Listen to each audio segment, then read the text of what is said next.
When I first saw the cabin, it was the silence that drew me in.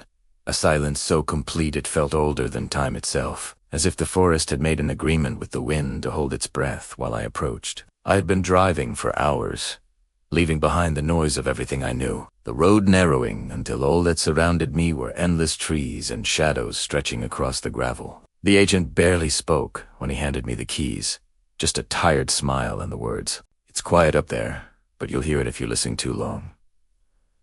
I laughed, thinking he was joking, but something in his tone clung to me as I pulled away. The cabin stood in a clearing, its pine boards darkened by age and weather, the roof sagging slightly like it had grown weary of holding secrets. When I stepped inside, the floor released a slow sigh that seemed to move through the whole structure. At first, I thought it was nothing, just the sound of old wood shifting, but that first night, as I lay listening to the forest breathe outside, I realized the sound wasn't coming from beyond the walls.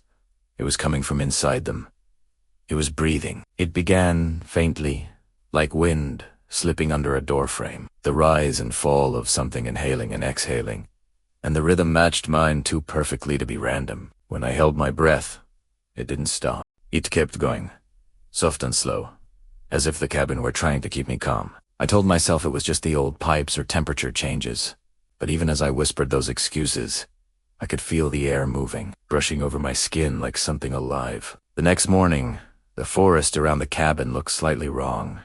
The trees angled inward as though leaning to listen. The soil near the porch was darker, almost freshly turned, and the smell of wet wood and rust hung thick in the air. Inside, the wallpaper near the kitchen had peeled, revealing marks beneath deliberate carvings, rib-like shapes pressed deep into the grain. When I ran my hand across them, the wall seemed to quiver beneath my fingers, just once, like something beneath the surface reacted to my touch. That night, the breathing returned, joined by faint whispers that slithered between the walls. I couldn't make out words, only sounds that reminded me of someone talking in their sleep. By the third night, I hadn't slept at all. Every movement I made stirred a response from the house. The floor seemed to rise and fall under my feet, and even my flashlight beam appeared to bend around invisible motion. Then it spoke my name. A slow, wet whisper breathed it from the wall beside my bed. Daniel, and every hair on my body stood on end. There was no one here, no one for miles, and yet the sound knew me. I turned the flashlight toward it, and for a heartbeat, I saw the wood shift as though something swam beneath its surface. The doorknob felt slick when I tried to leave. Slick and warm, not cold, metal but skin temperature heat. Outside, the forest was moving too, swaying in a rhythm that looked like breathing, as if every tree shared the same lungs. I stayed by the door till morning, frozen, waiting for sunlight to prove I was still real. But when it came, the proof I found were small, bare footprints on the porch, child's leading to the door and stopping there. The boards beneath them were damp, pulsing slightly when I touched them. My hand shook so badly I dropped the key, and when I picked it up to try the lock, it wouldn't fit anymore. The metal edges, warped like the door had changed shape overnight. I tried the windows next, but they wouldn't open. Even smashing them failed, the glass bent, refusing to break, warping as though it didn't want to let me go. The cabin groaned with every strike, and from deep within its frame came a muffled growl that vibrated through my bones. The air grew thick and hot, and the smell of iron filled my lungs. When I stepped back, the walls looked damp, the color darkening to a wet red sheen. I touched one without thinking, and my fingers came away glistening with something that wasn't paint. That was when I heard the knock from beneath the floor, 3 slow thuds, steady and deliberate, answering my heartbeat. I lifted one loose board, and underneath, instead of dirt, I saw movement, soft, rippling, fleshy movement, and carved into the beam were words written by shaking hands. "Feed it to stay safe."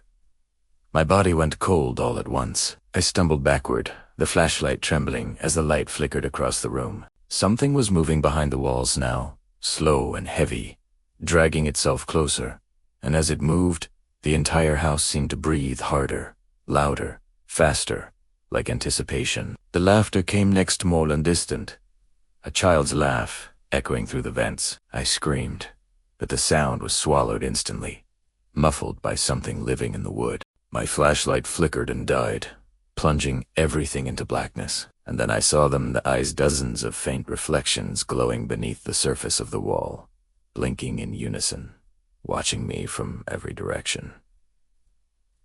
The house wasn't old wood. It was something wearing wood-like skin. The floor gave way beneath me. I fell into darkness that smelled of rot and heat, landing in a space that pulsed like the inside of a body. The walls were slick, warm, and moving.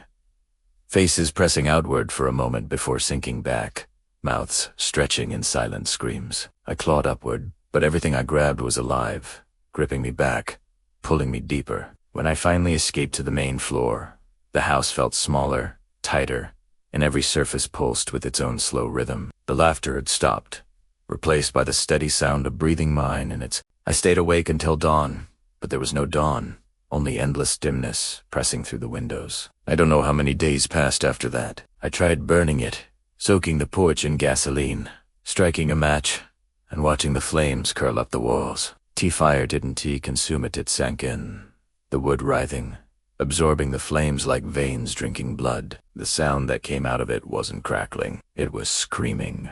I ran, but the forest moved again, the trees bending toward me, the ground soft and warm underfoot. The air itself seemed alive, pulsing, vibrating with a heartbeat that wasn't mine. Now, wherever I go, I can still feel it following me. Sometimes the floor in my apartment creaks in a pattern I recognize, and when I turn off the lights, the walls hum softly, just on the edge of hearing. I know it's there, waiting for me to listen.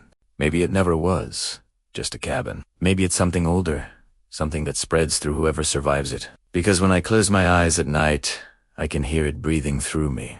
And when I wake up, the walls are warm again. If you're hearing this, it's already too late. If your house ever feels like it's moving when the wind is still, if the walls seem to exhale while you sleep, if you hear your name whispered where no one stands, don't answer. Don't listen.